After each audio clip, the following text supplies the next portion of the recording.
Hi, welcome to Psychic Snug. I'm going to talk you through my Celtic Cross. So the first card I lay, which is in the centre, and that's telling me all about what the current situation is for the person I'm reading for. Now here we have the Nine of Cups, so let's just use this as an example. So I would be saying you're actually really happy and feeling really smug about something in your life, about your entire life. You're really happy. So why am I doing a reading? So we have a look at what is it that's causing a challenge for the person I'm reading for. So this, we're always looking at challenges. So here we have the Five of Swords.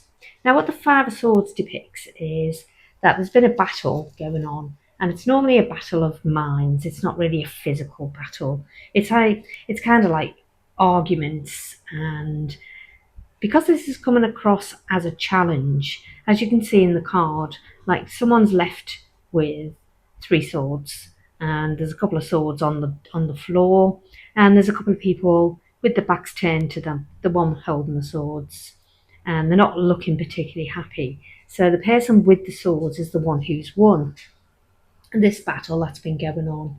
Now, because it's posing as a challenge, it's telling me that this person's actually lost the battle, so they're not particularly happy about it, which I suppose none of us would be. So the basis of the situation now that sits at the bottom here. So that's why is the person I'm reading for, why are they in the current situation at the moment? Why are they facing these challenges? So here we have the Ace of Swords. Now, the Ace of Swords, I believe in this reading, because I'm looking at what else is here, is some kind of truth came out.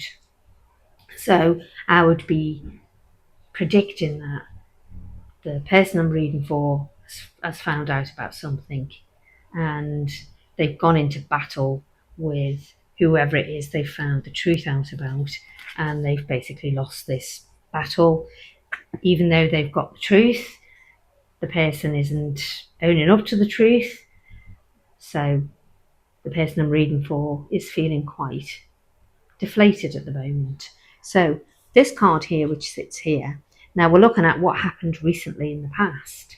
Now, here we have the Three of Wands. Now, the Three of Wands is normally a representation of somebody who's putting a lot of work and effort into something, into their life, and they were quite recently just waiting for that to come in.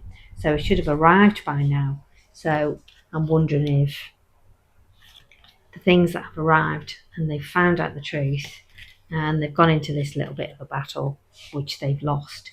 So this one that sits at the top here, I call this the actual present.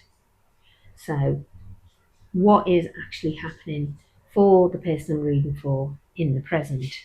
So we have the Four of Pentacles, and what the Four of Pentacles depicts, as you can see in the card, is they're holding on very tightly. Now, we could say tightly onto their money. If somebody's saving up, then this card's going to appear. It's like, oh, you're saving up for something, or you're being a little bit too tight with your money. You need to be a little bit more generous with your finances because it's not really doing you a lot of good. So I'm looking at the whole situation here and what all the cards are telling me, and they're holding on very tightly to their truth is what I would be looking at in this reading. It's like, this is my truth. I'm going to hold on tightly to the truth because I know it's the truth, basically. So the next card we have, and it sits here. Now, I look at this one as what's coming in the very, very near future. And it's a good card, this one. This is the Fool, and what the Fool does is the Fool takes on bravery and takes a leap of faith without really knowing where they're going to end up. So it's looking like this person is actually going to move on from how they're feeling at the moment. I'm going to pull some more cards because it's going to give me. I'm going to get a lot more clarity on what this leap of faith's all about. Now, this one is death, and it's sitting in the person I'm reading for is what is their strength. Now, because it's sat in this position, I'm saying that strength means,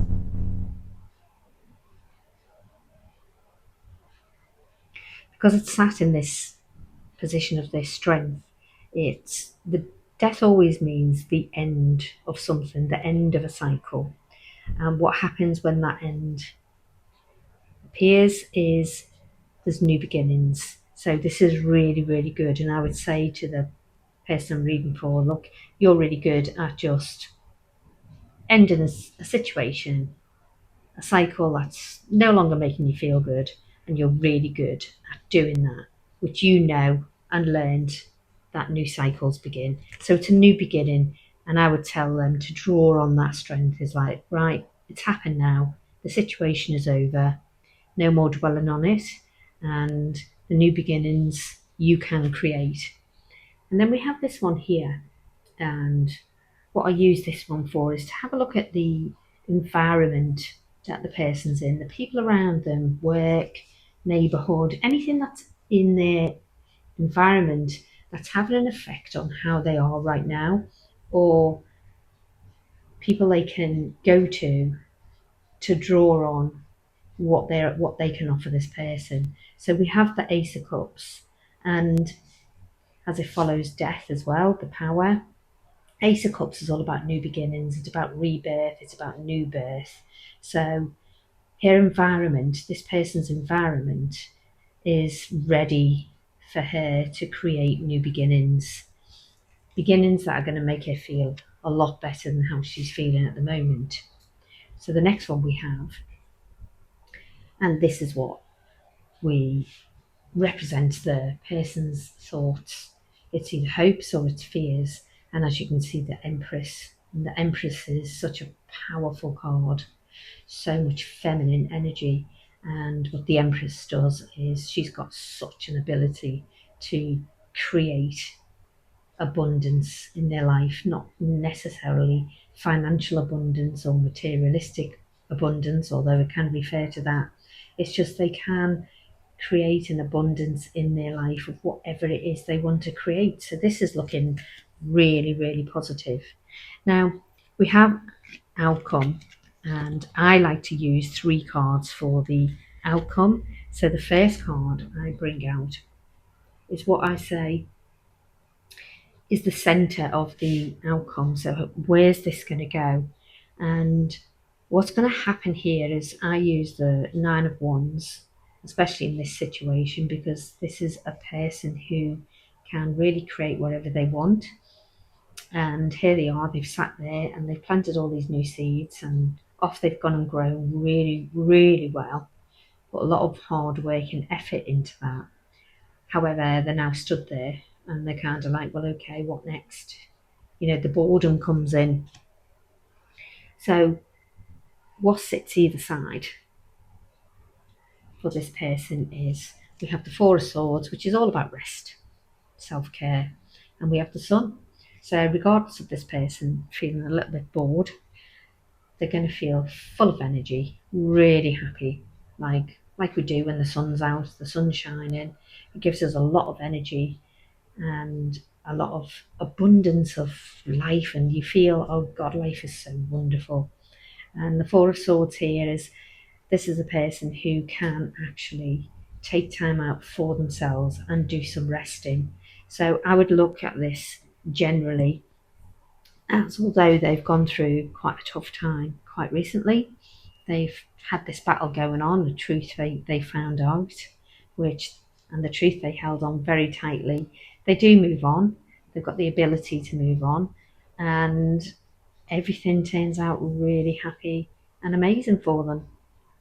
So yes, the other thing with the Celtic Cross is what I do sometimes, if I'm finding I need a little bit more clarity on things, then I can say, right, I want more clarity on the Fool. So I can actually pull out another couple of cards. So here we are. So I would be saying, right, okay, so what this leap of faith involves is the creation of new ideas, and it's all about things that you're going to do. And you can see here is the Three of Pentacles. And the Three of Pentacles signifies learning something. It's like an apprenticeship. So I would say that you're going off in the very near future and you're going to start something new. And you're going to start learning and studying. It could be a trade. It could be anything really.